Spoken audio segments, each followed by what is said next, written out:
Well, as at the end of 2022, South Africa's tourism sector contributed approximately 3.5% to the country's gross domestic product.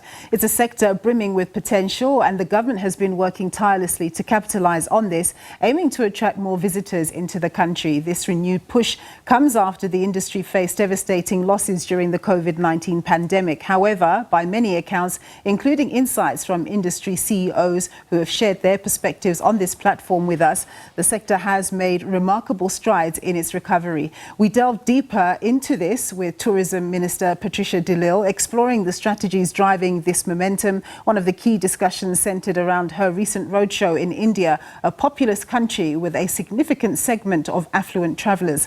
I started by asking about travel advice to Mozambique. As far as I know, the Joint Security Cluster, the Minister of Police, the Minister of Home Affairs, they've all been working together.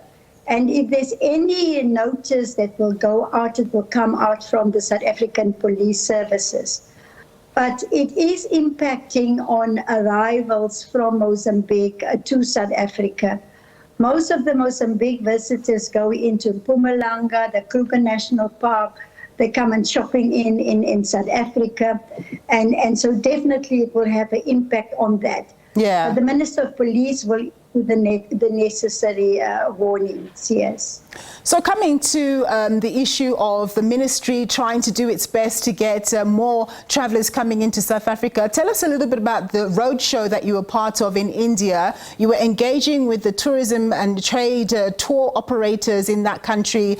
Of course, that's a very populous country, and while there's a great deal of poverty in that country, it's a market that has many affluent people who can afford to travel. Tell us about the Trusted Tour Operator Scheme launching early next year and how it's going to help in making South Africa a more attractive destination for people from India.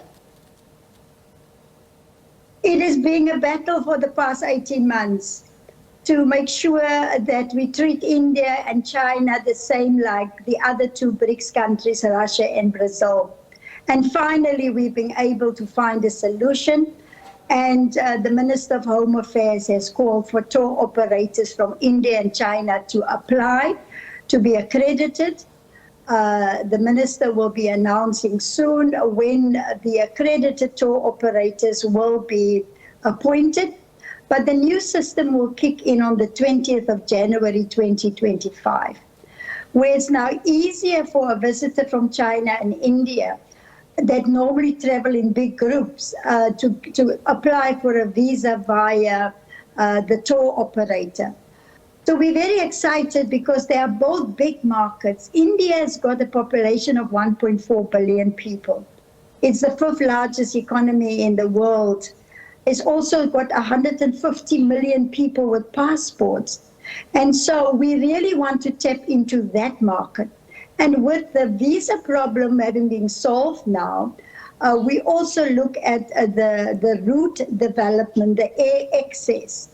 And we've engaged with airlines in India, together with South African Airlines, to see if we can improve direct flight between India and South Africa. As we know, that our direct flight to India was stolen by the Guptas in 2015. And if we can sort out the two issues, I am confident that we can attract a large amount of Indian and Chinese tourists to visit our country. Yeah, that sounds very exciting indeed. Coming to the tourism sector here at home, we see that it's recovered substantially from the COVID days. What sort of trends have you been seeing in this regard? And does Cape Town remain the most popular destination? Well, first of all, domestic tourism remained the bedrock of our sector. In 2023, domestic tourism contributed 132 billion rand to our economy, and international tourists contributed 95 billion. So the private sector, in the domestic sector and the public sector, we are working well together. But we have made a concerted effort and campaign both internationally and locally, to say to people, that the South African tourism sector is not just about Cape Town or Table Mountain or safaris. Yes, they are the most attractive destinations to visit, but we did a concerted campaign to also encourage people to visit the less visited provinces like the Free State, Mpumalanga, Limpopo, and all of those. So we hope that this year we can spread the benefits of tourism across the country. I've spoken to the mayor of Cape Town. They are ready to welcome all the visitors here. They expect a bumper season. And I'm going to KZN next week, to Durban, to go and see how ready they are with the water safety issues, because people also have an option to go to Durban. And then I'll also be going to Gauteng to check with the province how prepared they are for the peak season of tourism. So yes, it's spread across the country. Families are traveling the length and breadth.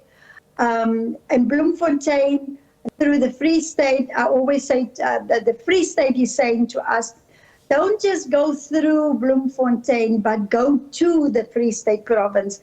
And that's why we launched our summer campaign there, to show all the tourism facilities that people can enjoy. Yeah. Minister, you talk about, many families traveling and so on, but we know the dynamics in the South African economy about the majority of workers actually being on low incomes and finding it very difficult. There is a concern that South Africans generally are not able to afford to travel to other provinces and enjoy their own country.